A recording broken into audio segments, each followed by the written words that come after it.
What is up, everyone, and welcome to some more F1 23 My Team Career Mode. We're here for round 12 of the Season 4 of our Jaguar Racing Career Mode.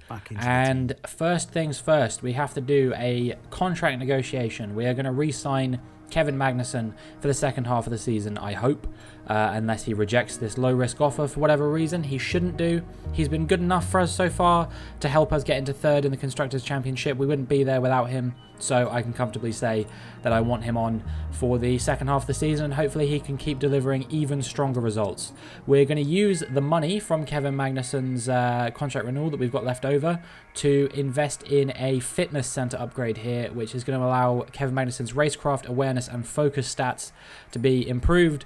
Unfortunately, we didn't quite have enough for pace, but I'm hoping that those can still allow him to hopefully do a little bit better in the races than he's been doing at the moment. His pace, honestly, isn't terrible. He's been all right in qualifying. He's been getting through to Q3 consistently. You know, I'm fairly happy with him. But, well, we managed to re-sign our teammate, but there was actually one team who decided to opt for a mid-season driver switch, and you will realise who that is quite quickly. When I say one team, it actually ended up affecting two teams. I'll tell you now, it was Mercedes have decided to drop Théo Pourchaire halfway through the season, which I think is honestly really harsh. He had 2 podiums for the team that I can remember, and, you know, he delivered some decent results. Yes, he wasn't quite operating at the same level as Lando Norris, but I don't think you can really expect him to when it's his first season in Formula 1. But anyway, Mercedes have got rid of him. Théo Pourchaire is currently sitting on the sidelines now. And in his place, Mercedes have signed Alex Albon from McLaren. So McLaren leaves... Albon leaves McLaren after just half a season. And in Albon's place, they have taken on a rookie in Jack Doohan. So, yeah, Jack Doohan will be making his debut. Ironically, at the team whose academy he was under, it's their home race. Once again, McLaren have poached an Alpine junior. And, well, he didn't get off to a bad start. P10 here in practice. Myself, P3. I was pretty happy with the pace, to be honest. I hope it translates into qualifying. I will be quite surprised if we're able to compete right up at the sharp end, but if we can get sort of top 5 in qualifying, I will be fairly content with that. And then hopefully we can race for sort of maybe a top 5 in the race as well. That's going to be the target here this weekend. It's not one of my strongest tracks, Paul Ricard, but it is still a track that I feel like I do have the propensity to do pretty well around. If we can score points in Baku, there's basically no race that we shouldn't be scoring points at now, I would say. So yeah, hopefully we can pick up some good points here in Paul Ricard as we get ready to go in qualifying. But yeah, I'll be interested to see how Albon gets on in his new team at Mercedes, how Doohan gets on in his first weekend of Formula 1, and you know, whether the apple cart can be upset by any of the smaller teams who are sort of thriving on a little bit of the chaos that we witness in the mid-season driver shuffle. So here we are now in Q1. We're on a fresh set of soft compound tyres, and we're going to see what kind of time we can do as we come on the run up to the line. It is going to be a 1:28.3. I think that we're going to need a bit of improvement on that. We were faster than Magnussen, but other than that, we weren't really faster than many other people who we would want to be beating. We're down in 13th. It would have been good enough to see us through, but I still wanted to improve on it at least a little bit to make sure that we were definitely going to be sort of comfortably through. And so we come up to the line. I think it was a 1:27.9 or 1:28.0, and it was good enough for P10. I want a bit more improvement than that. Neither of those runs were really that good, but hopefully we can find some good performance in Q2 to get through to Q3, hopefully. Albon tops the session in the Mercedes. Strong start for him in the Mercedes. And then Doohan also in the top 10 to kick things off. Magnussen all the way down in 14th. Hopefully he can improve a little bit. No surprises here though. Zhou, Sargent, De Vries, Tsunoda, Stroll, and Fittipaldi are the people who are eliminated here in Q1. And yeah, we will see who will be eliminated in Q2, who will make it through to Q3 as we get ready to go in the next session. Yeah, I'm not really surprised by anyone eliminated there. Just your sort of typical usual suspects being eliminated. And yeah, hopefully we can make it through to Q3. Hopefully we won't fall victim to the slightly poor pace, quite frankly, that we were showing in the previous session. It's a 1:28.4 on a used set of soft compound tyres. And yeah, we're going to need a bit of improvement over that for sure. We're already only in P11, and that's before everyone else has even gone. We're down in P15 now. The only person who we're faster than is Liam Lawson. Fortunately, we are 0.8 of a second up, so I'm thinking that we are probably going to make it through into Q3, but you never know. It could be that the people in P10 and 11 have done way better than this. As we go off the track there, somehow don't get penalised for it. Lord knows how. And yeah, we crossed the line, and it is good enough for P3. Okay, wow, that was honestly a lot better than I was expecting. I do feel like it was a little bit cheaty what we did there. It wasn't intentional. Don't think it gained me much time, if any time at all. And yeah, Albon and Doohan making it through, along with Nico Hülkenberg in the Haas, has made it through in P7 into Q3. Remarkable performance from him. Eliminated here, Perez, Ocon, Sainz, Hauger, Magnussen and Lawson. Disappointing from Magnussen to be all the way down in P15. His former teammate, Nico Hülkenberg, doing an absolutely remarkable job in that Haas. 127.5 for him.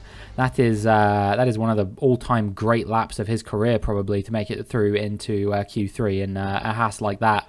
So, yeah, hats off to him. We'll see what he can do in Q3. And I'm really curious to see what Albon and Doohan can do in their new teams as well, to see if they can... maybe do something a little bit more remarkable than they've done so far. 128.0 for me to kick things off. It puts me P8 for the time being. Lando Norris has not put in a good lap so far, and we'll see what he can do. He makes his way up into P8 only, so he's going to be starting quite far down the order. We'll see if we can get ahead of him, as we are currently improving by quite a lot on our final run of Q3 on a fresh set of soft compound tyres. We're over a second ahead at the moment. We're going to be into the 126s if we keep this up. We've had a good run through the final corner, so we're making up even more time. 1.2 seconds worth of improvement. I think that this is going to be a very good lap. 126.8 there, and that... Fantastic, you've got pole position. ...is pole position. What a lap. Very, very pleased with that one, and we'll see if we can win tomorrow. With qualifying finished, it's time to remind ourselves of our top three: Robinson, Russell and Charles Leclerc. Well, that wraps up qualifying, but don't worry, we'll be back tomorrow as we head into the Grand Prix. Well, very remarkable performance there from Jack Doohan as well. First race in Formula 1, and he out-qualifies his compatriot, his teammate, Oscar Piastri, and gets P4 on the grid. We'll be starting alongside George Russell.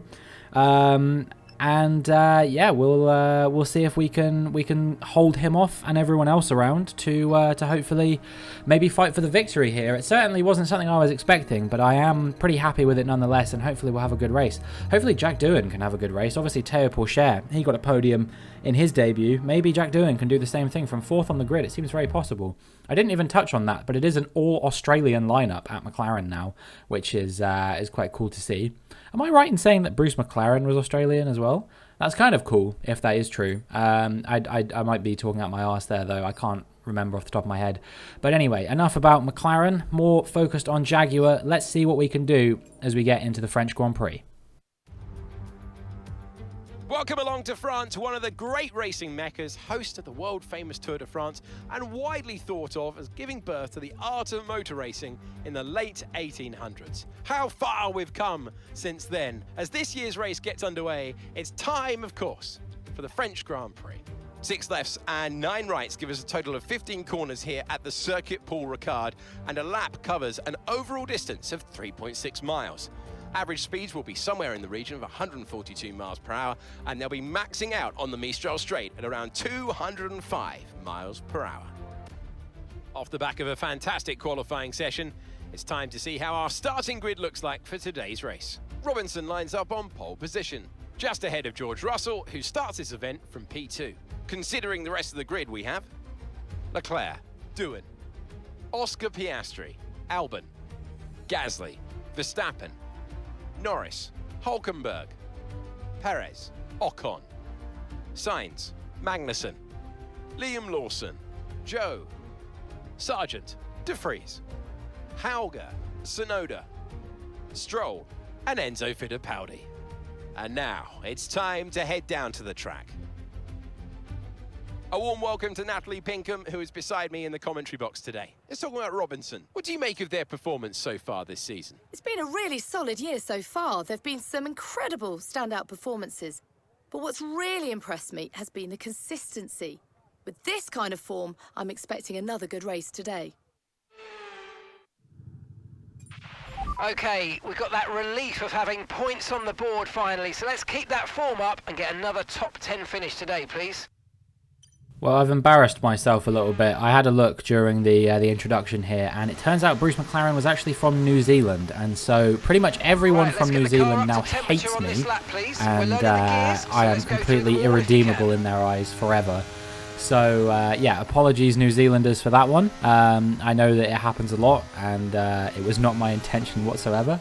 But anyway, enough focus on that, and let's focus on the race itself. We are going to be starting from pole position. The two cars behind us are on worse tyres than us. There is absolutely no reason that we shouldn't get a very, very strong start here and lead the Grand Prix with no real issues, I would expect. But yeah, we'll see what we can do as the rest of the grid lines up. We did have a 0.1 meters there, which is good as well.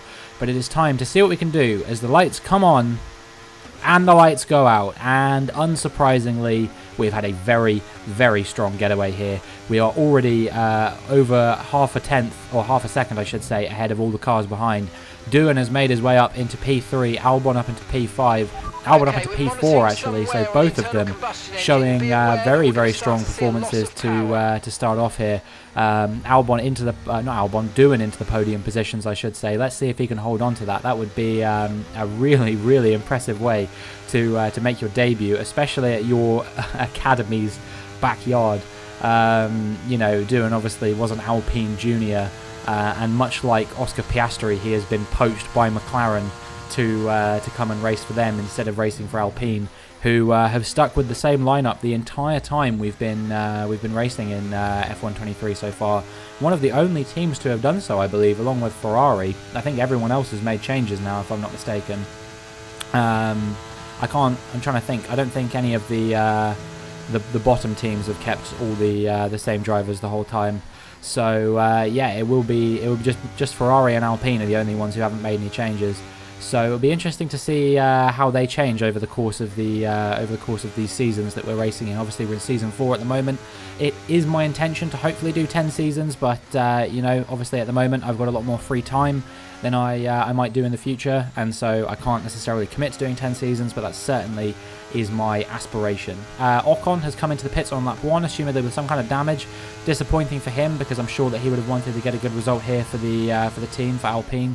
But yeah, he's going to have a tough race in store from the back there as we make our way onto lap 3 now. Doohan has actually made his way up into P2, and he's putting some pressure on me here as we come on the run down this very long straight into the chicane. We're going to be wheel to wheel almost, and for 1 second there I thought that Doohan was potentially going to go for a move on me. We actually cut the track there. So we've got to be careful for the remainder of the race. We're only going to get one more of those warnings and then another one, and it's a penalty. Here comes Jack Doohan. He's taking the lead of the Grand Prix here. Jack Doohan, my goodness, it's his first race in Formula 1, man, and he is leading the Grand Prix. I bet he did not expect that when he got the call up over the little sort of break between the contract negotiations that we had. I can't believe that. I mean, I'm chuffed for him, don't get me wrong, but it does come at the cost of me leading the Grand Prix, so perhaps a little bit disappointing in that regard. This is Nick De Vries in the AlphaTauri, retiring from the Grand Prix. Nothing of value really lost here, unfortunately. I'd say his chances of scoring points this season are basically 0, unless an absolute miracle happens in that car's development, and even then, I think his, if we get a bit meta here for a second, I think his stats are just too low to even really consider getting points, no matter even if he wasn't a top performing car, just because they're all top performing cars at this point. Here comes George Russell absolutely blitzing his way past me down into turn 1, and even Lando Norris is looking to have a go as well, but I say no thank you sir as we make our way back into P3 when Norris got ahead of us for a split second there. But as we make our way onto lap 7 now, it looks like Lando Norris is going to go for another move as we go to this fast right-hander. I'm going to try and hold him off around the outside, but he's going to stay with me. We're going to be wheel to wheel as we go into the hairpin, and it just seems like he has a tad more grip than me at the moment from what I can tell. I really tried to stay with him and I just couldn't do it no matter how hard I tried. So Norris has made his way through into P3, and now we're going to be losing points to him in the championship unless we can get back ahead. I did try to stay with him, but at this point the tyres are really starting to go off. You can see 33% on the front left, 32% on the front right. The front tyre is really struggling here in Paul Ricard, and I don't think that that's going to be the last car that overtakes us here today. We've got a few cars behind, and then there's a big gap actually between Magnussen and Verstappen in P8. So we do have the potential to hopefully get no lower than sort of P7. You know, it's Leclerc who's just got ahead of me now, then Piastri, then Magnussen, and then, yeah, Verstappen looks like he's about 6 or 7 seconds down on Magnussen. So hopefully I can stay no lower than P7. But I would want to stay ahead of everyone. You know, I don't want to fall behind anyone else if I don't absolutely have to. So yeah, we will see what we can do in terms of defending from Piastri, defending from Magnussen if the situation arises. But you can see the same problem is arising again if you look at my MFD.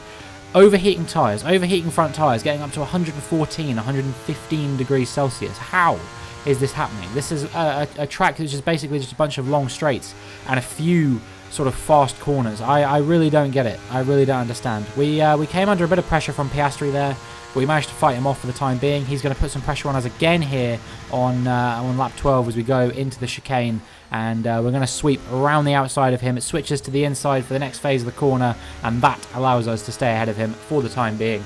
And on lap 12 we remain in P5. I don't want to lose too many more positions if I can avoid it, because right now Lando Norris is going to score 8 more points than me and make his way quite significantly ahead in the championship. I make a split-second decision.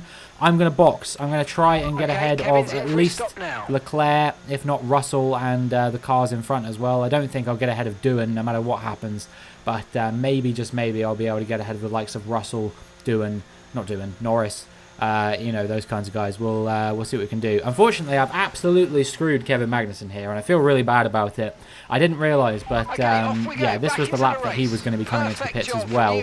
So we've accidentally double stacked, and there was only about a second between myself and Magnussen, so I've probably cost him like 4 or 5 seconds. I think he'll probably come out where he was before, if I had to guess. But I certainly haven't made things easy for Kevin there.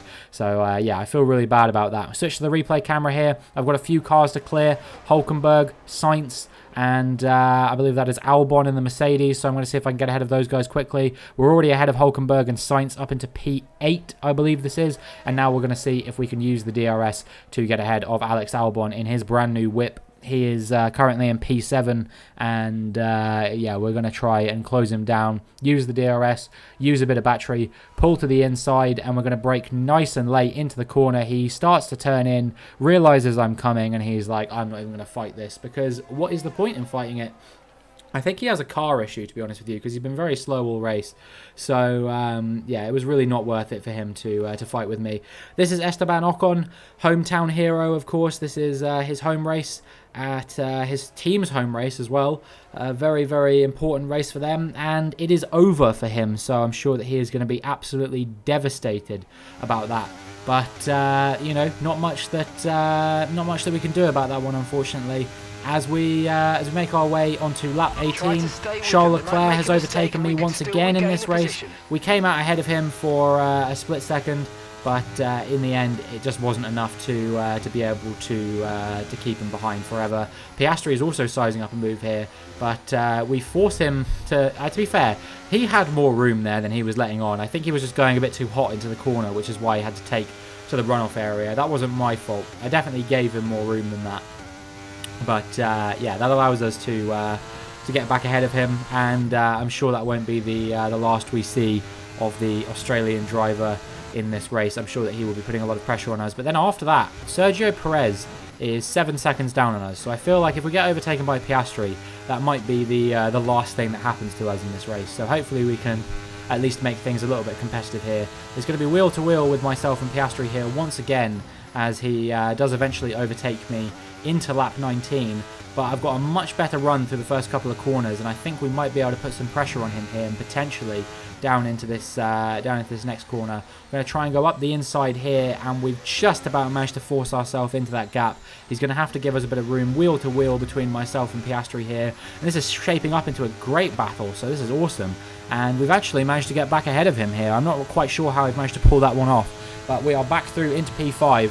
And unfortunately, in doing that, we gave the DRS to Oscar Piastri, who is able to get back past us with relative ease, even as I was burning the battery. So unfortunately, we have fallen into P6, and that might be the last thing that we do in this race. However, as we make our way now onto the start of lap 23, you can see that Verstappen and Perez behind are catching very, very quickly. They were, what, 7 seconds down about 5 laps ago? Now only 3 seconds down. They're making up just under a second a lap every single lap. I really do feel like I'm going to be coming under pressure from them before the end of the race, unless I really kick my arse into gear nice and quickly. So we're going to try and put in some good laps if we possibly can. This lap so far, we don't seem to have lost too much time for them, but I think it's the final sector where they're significantly faster than us. So to see that delta not really come down too much this lap is nice. If we can keep putting in laps that are comparatively that good compared to them, then we should be okay, hopefully, and be able to hold them off till the end. So yeah, we'll see what the gap looks like as we progress through these final laps. And as we make it onto the final lap, or we're just about to start the final lap, Perez is 1.8 seconds down on us. I don't think he's going to be able to make up that much time. So it's looking like it's going to be P6. Let's have a quick check of the minimap. Let's look at that. There is a McLaren leading, and I know it's not Piastri, which means that Jack Doohan is less than 1 lap away from winning on debut in Formula 1. I don't know the last time that happened, if that's happened at all. It didn't happen with Lewis Hamilton. I know that some people have got podiums on debuts. Lewis Hamilton, Kevin Magnussen, Porsche, of course, did that in our save as well. But I don't know many people who've won a Formula 1 race on their debut. So, especially not in the modern era of Formula 1. That just doesn't happen anymore. So for Jack Doohan to be drafted into that McLaren, which, yes, it is a good car. It is a car with race-winning potential, but they're all cars with race-winning potential, the top 7 teams at least. So for Jack Doohan, this is an absolutely inspired performance, and he is going to cross the line to win on his debut at the French Grand Prix. That is amazing from Jack Doohan. Perez did not get close enough to us to challenge us, so we're going to come up to the line and cross it to take P6. And, you know, it wasn't a terrible performance, but from pole position, we really should have done better than P6. But today's hero, no matter what the driver of the day is about to tell you, it says it's Dennis Hauger, absolute bollocks. Driver of the day, all day, Jack Doohan. Brilliant stuff from McLaren today. What a superb victory.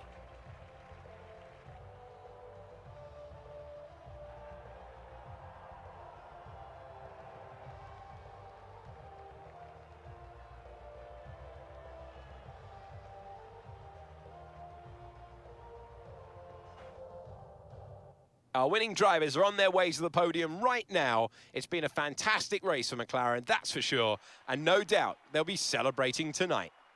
A week ago, he didn't even have a drive. He wasn't even a Formula 1 driver. And now he is a race winner in Formula 1. His first race of his career. It's going to be hard to top this for Jack Doohan. He has won already. He's flanked on the podium by Lando Norris and George Russell. So, yeah, not too many more surprises on the podium. But, my goodness, I don't think I'm going to be able to stop talking about this for a very long time. He came into Formula 1, and within a week, he is a Formula 1 race winner. What a legend. Jack Doohan, everybody. So let's have a look then at the drivers' standings. It's a good result for Lando Norris, who moves further ahead at the top of the table. Let's focus on driver of the day, Natalie Pinkham. Come on, who do you pick? Jack Doohan gets my vote today. It's time to check out the constructors' standings. McLaren supplant the previous leaders, taking control of the championship. Meanwhile, a strong weekend from Red Bull this time out, and they improved their position in the championship. Been an absolutely wild weekend of Formula 1 action. I can't wait to see what's next. Well, we maintain our position in the 2 championships. I'm still P2 in the drivers. I'm still P3, or we're still P3, I should say, in the constructors. But Lando Norris has increased that championship lead over us a little bit as well, of course. He had a P2 here. I was in P6. That's another 10 points gained on me for Norris. Much like in the previous race where he won and I came 3rd. That was 10 points gained for him as well then. So, yeah, we are now 21 points down on Norris in the championship. And I am going to need to have a good race in Hungary, I think. We're going to need to at least outperform Norris, I think, to try and peg back some points on him if I want any chance of sort of fighting with him in the championship, because we're about to get into a phase of the season which is not a particularly strong one for me, quite frankly. I'm trying to remember what races we've got coming up. I can't remember if Zandvoort is on the calendar this year.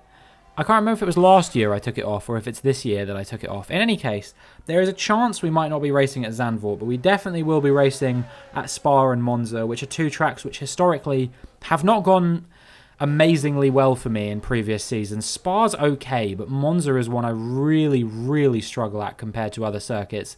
So, yeah, I think it's going to be hard for us to put in a good performance there.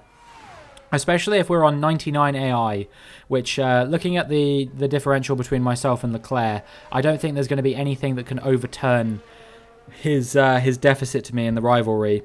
So, I think we're going to be going back up to 99 AI just at the worst time. It really has come at the worst times this season as well. You know, the start of the season, we were on 99 AI, and the start of the season is probably one of the weakest parts of the season for me.